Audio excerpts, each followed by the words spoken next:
So music production has been probably the most technical thing I've done just before this. I used to do this in ninth grade. After that, it was just time for JE preparation. So I'll just walk you quickly through what goes into doing this. So you start off with a synthesizer where you choose a wave shape. The MIDI in this recording is not by me. It's by a very favorite artist of mine called Deadmau5. So yeah, the wave determines what the sound will be like. This is square wave. Uh, this is what a square wave sounds like. So now we can put on different effects on it. This acts as a compression and distortion tool all in one, which is one knob. This is reverb, so it sounds it's diffused through the space a bit more.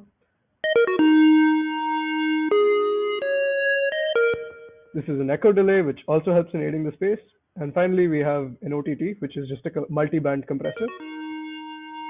A multi-band compressor just compresses audio in different bands, frequency-wise.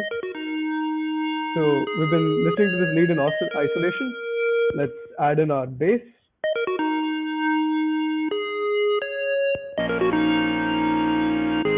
Let's add some distortion. It sounds too weak.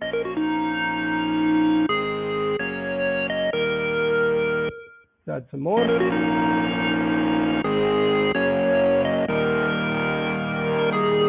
Let's remove the lows.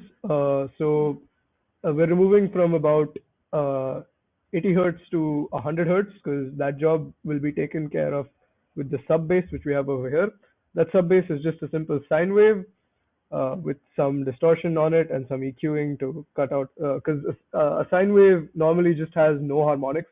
It's just one harmonic sine wave. So we add some distortion, so add some harmonics, and we cut out the rest, everything above about where we let off. So each sound has a place in the mix. This is also something I really like doing in the time mixing.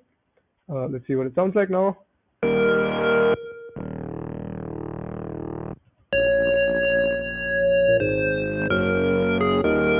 And the final element, the final piece of the puzzle, will be a pad. So a pad is just panned out, give to a more to fill in the stereo sound space. We can play it here. It's a sine wave. It could be a triangle wave as well. So that has put some reverb on it. So a pad usually lives in the background of a mix. So you usually dump a lot of reverb, dump a lot of delay on it. It's also panned really far wide. I've increased the width over here. And this is what the whole thing sounds like.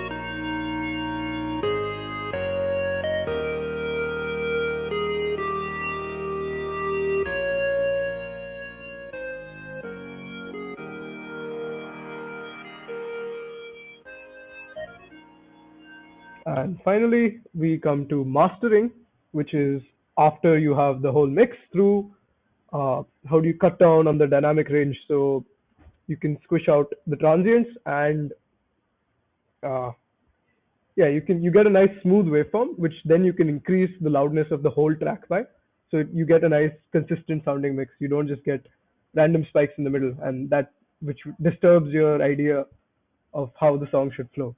So we use a compressor and a limiter on the master for that. I didn't do too much of this, but this was something I was planning on looking into as well.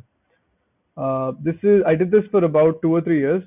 Then I developed tinnitus in my right ear and had to stop. That's why I want. I'm now in college. I'm doing a computer science degree, and I want to look into uh, GPU programming and chip design. Maybe compilers and operating systems if I have the time.